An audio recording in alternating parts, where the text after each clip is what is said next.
Assalamualaikum warahmatullahi wabarakatuh. Perkenalkan, nama saya Yohadika Putra. Saya dari kelas 1M, NIM 2021143489 dengan dosen pembimbing Bapak Dr. Haji Hendra Wijaya, SAG MPD. Saya adalah salah satu mahasiswa di Universitas PGRI Palembang. Baik, untuk video kali ini saya akan menjelaskan tentang teori-teori pendidikan klasik. Mencakup 3 subtema. Yang pertama, pendidikan dalam perspektif empiris. Yang kedua, pendidikan dalam perspektif nativisme. Yang ketiga, pendidikan dalam perspektif konvergensi. Teori pendidikan klasik. Teori pendidikan klasik berlandaskan pada filsafat klasik yang memandang bahwa pendidikan berfungsi sebagai upaya memelihara, mengawetkan, dan meneruskan warisan budaya. Teori pendidikan ini lebih menekankan peranan isi pendidikan daripada prosesnya. Isi pendidikan atau bahan pengajaran diambil dari sari ilmu pengetahuan yang telah ditemukan dan dikemukakan oleh para ahli di bidangnya dan disusun secara logis dan sistematis, misalnya teori fisika, biologi, matematika, bahasa, sejarah, dan sebagainya. Teori-teori yang terdapat dalam ilmu pendidikan dilahirkan oleh 4 aliran yang berbeda, yaitu 1. Aliran empirisme, yang kedua aliran nativisme, yang ketiga aliran naturalisme, yang keempat aliran konvergensi. Pendidikan dalam perspektif empiris, yaitu aliran empiris bertolak dari Locke tradition yang mementingkan stimulasi eksternal dalam perkembangan manusia dan menyatakan bahwa perkembangan anak tergantung kepada lingkaran sedangkan pembawaan tidak dipentingkan. Pengalaman yang diperoleh anak kehidupan sehari-hari didapat dari dunia sekitarnya yang berupa stimulan-stimulan.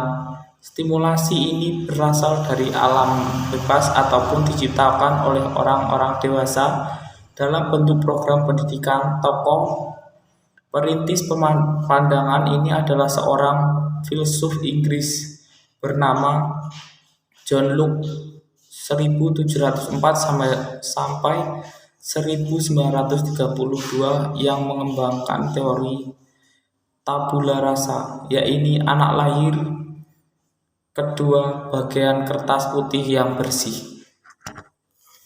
Aliran empirisme dipandang berat sebelah sebab hanya mementingkan perasaan, pengalaman yang diperoleh dari lingkaran, sedangkan kemampuan dasar yang bawaan sejak lahir dianggap tidak menentukan padahal kenyataan dalam karena bakat. Meskipun lingkungan di sekitarnya tidak mendukung, meskipun demikian, penganut aliran ini masih tampak pada pendapat-pendapat yang memandang manusia sebagai makhluk yang pasif dan dapat dimanipulasi, contohnya melalui modifikasi tingkah laku. Pendidikan dalam perspektif nativisme. Pada hakikatnya, aliran nativisme bersumber dari Laibusian tradition yang menekankan pada kemampuan dalam diri seorang anak. Oleh karena itu, faktor lingkungan termasuk faktor pendidikan kurang berpengaruh terhadap perkembangan anak. Hasil perkembangan ditentukan oleh pembawaan sejak lahir dan genetik dari kedua orang tua.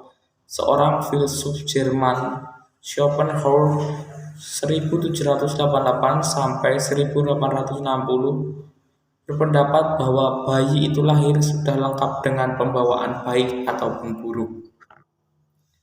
Berdasarkan pandangan ini, maka keberhasilan pendidikan ditentukan oleh anak itu sendiri. Perkembangan individu ditentukan oleh faktor bawaan sejak lahir. Faktor lingkungan kurang berpengaruh terhadap pendidikan dan perkembangan anak. Oleh karena itu, hasil pendidikan ditentukan oleh bakat yang dibawa sejak lahir. Dengan demikian, menurut aliran ini, keberhasilan belajar ditentukan oleh individu itu sendiri, ditentukan bahwa yang jahat menjadi jahat dan yang baik menjadi baik. Artinya bahwa jika anak memiliki bakat jahat dari lahir, ia akan menjadi jahat, dan sebaliknya, jika anak memiliki bakat baik, ia akan menjadi baik. Pendidikan anak yang tidak sesuai dengan bakat yang dibawa tidak akan berguna bagi perkembangan anak itu sendiri. Istilah nativisme dari asal kala yang artinya adalah terakhir, yang bagi nativisme lingkungan sekitar tidak ada artinya, sebab lingkungan tidak ada berdaya dalam mempengaruhi perkembangan anak. Pembawaan itu dapat dirubah dari kekuatan luar. Tujuan teori nativisme.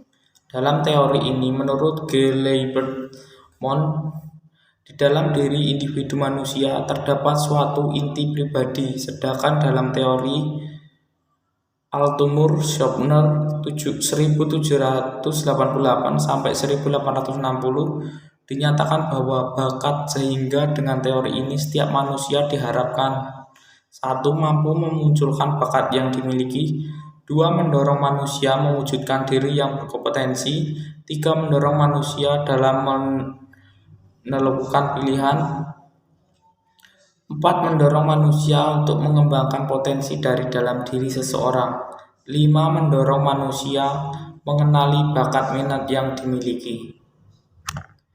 Selanjutnya, pendidikan dalam perspektif konvergensi. Perintis aliran ini adalah William Strutt 1871 sampai dengan 1939, seorang ahli pendidikan bangsa Jerman yang berpendapat bahwa seorang anak dilahirkan ke dunia ini sudah disertai pembawaan baik maupun pembawaan buruk. Penganut aliran ini berpendapat bahwa dalam proses perkembangan anak, baik faktor pembawaan maupun faktor lingkungan sama-sama mempunyai peranan yang sangat penting. Bakat yang dibawa pada waktu anak dilahirkan itu tidak akan berkembang dengan baik tanpa adanya dukungan lingkungan yang baik. Sesuai dengan perkembangan bakat itu, sebaliknya, lingkungan yang baik tidak dapat menghasilkan perkembangan anak yang optimal. Kalau memang pada diri anak tidak dapat bakat yang diperlukan untuk mengembangkan itu. Sebagai contoh, hakikat kemampuan anak berbahasa dengan kata-kata adalah juga hasil dari konvergensi pada manusia. Ada pembawaan untuk berbicara melalui situasi lingkungannya. Anak berbicara dalam bahasa tertentu. Lingkungan pun mempengaruhi anak didik dalam mengembangkan pembawaan bahasanya. Karena itu setiap anak manusia mula-mula menggunakan bahasa lingkungan, misalnya bahasa Jawa, Sunda, bahasa Inggris, bahasa Jerman, dan lain sebagainya. Baik, untuk kesimpulan dari beberapa materi tadi, teori pendidikan klasik berlandaskan pada filsafat klasik yang memandang bahwa pendidikan berfungsi sebagai upaya memelihara, mengawetkan, dan meneruskan warisan budaya. Teori pendidikan ini lebih menekankan peranan isi pendidikan daripada prosesnya. Isi pendidikan atau bahan pengajaran diambil dari sari ilmu pengetahuan yang telah ditemukan dan dikembangkan oleh para ahli di bidangnya dan disusun secara logis dan sistematis. Baik, itu mungkin itu saja materi yang dapat saya sampaikan. Lebih dan kurangnya saya mohon maaf. Saya ucapkan terima kasih.